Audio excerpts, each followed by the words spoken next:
आप IT pass out हो, फिर भी आप ये सब भगवान की कथा, टिपिकल इंडियन कल्चर क्यों फॉलो करते हो? आप साइंस के जमाने में भी ऐसा क्यों सोचते हो? This is a very very very good and important question. आपको समझाने के लिए मुझे कुछ चाहिए होगा। तो यहाँ पे मैंने रखा है योर नॉलेज और यहाँ पे रखा है बिलीव इन मॉडर्न साइंस। जब आप छोटे होते हैं, आप साइंस पढ़ते हैं, 9th 10th 12th में ग्रेविटेशनल पुल पढ़ते हैं, इंसान स्पेस तक पहुंच रहा है, व्हाट इज एस्केप वेलोसिटी, हम चांद तक पहुंच जाते हैं, तब तक आपको लगता है कि humans are in control, I mean we know everything, we have cracked everything in life. तो उस समय तक क्या होता है, जैसे आपका नॉलेज लेवल बढ़ता रहता है, मॉडर्न साइंस में आपका बिलीफ बढ़ता रहता है और आपको लगता है कि हाँ मॉडर्न साइंस सब कुछ है, ये भगवान अयोध्या, राम जी, कृष्ण भगवान, ब्रह्मास्त्र से चला था, युद्ध हुआ था, ये सब बकवास है, ये सब मन गगन कहानियां और ये माइथोलॉजी है। जैसे ही आप और पढ़ते हैं इन सब चीज़ों के बारे में और धीरे धीरे आपके जो क्वेश्चंस होते हैं मॉडर्न साइंस के पास उसके जवाब नहीं होते, आपकी नॉलेज लेवल जैसे जैसे बढ़ती है आपका मॉडर्न साइंस से बिलीफ हटता जाएगा।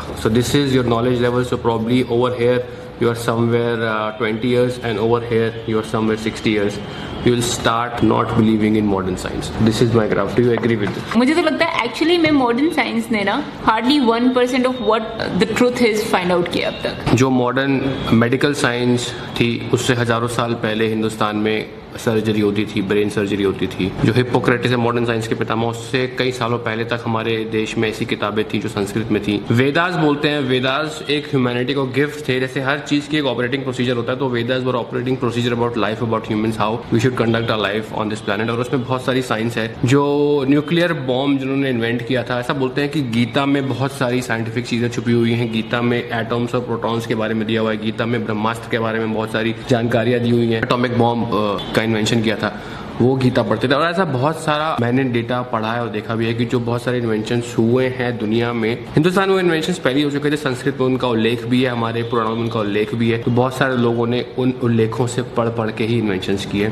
तो हाँ, इस क्वेश्चन को अगर लंबा करें तो ये बहुत बड़ा एक डिस्कशन टॉपिक बन जाएगा, और इसको ये खत्म करते हैं। इसलिए मेरी बिलीव बहुत ज्यादा है कि हमारी जो एंशिएंट साइंस थी वो बहुत ज्यादा डेवलप थी, कुछ कारणवश वो गिर गई। जब मुगल्स आए थे उन्होंने तक्षशिला यूनिवर्सिटी को जलाया था, वहाँ पे सारे हमारे ओरिजिनल वेदास थे। बाहर से लोग पढ़ने आते थे, चाइना से पढ़ने आते थे, यूरोप से लोग वहाँ पढ़ने आते थे, मेडिटेशन सीखने आते थे। वो जब यूनिवर्सिटी जली थी वो 1 महीना तक जलती रही थी, उसमें इतना डेटा था, इतनी नॉलेज थी। So people have come here, ruled us, invaded us and destroyed our knowledge, and that's why we think कि मॉडर्न साइंस इतनी ग्रेट है। एक छोटा सा इंसिडेंट बता दूं मैं।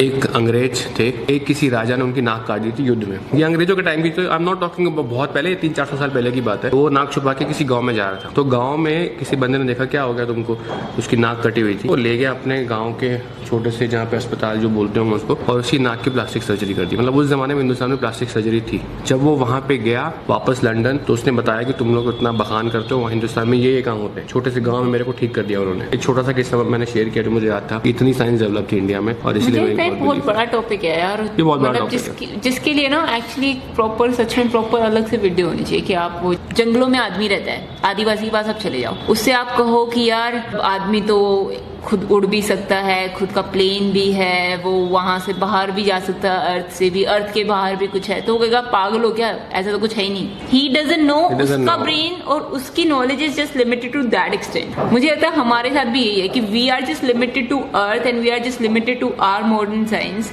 आप दोनों के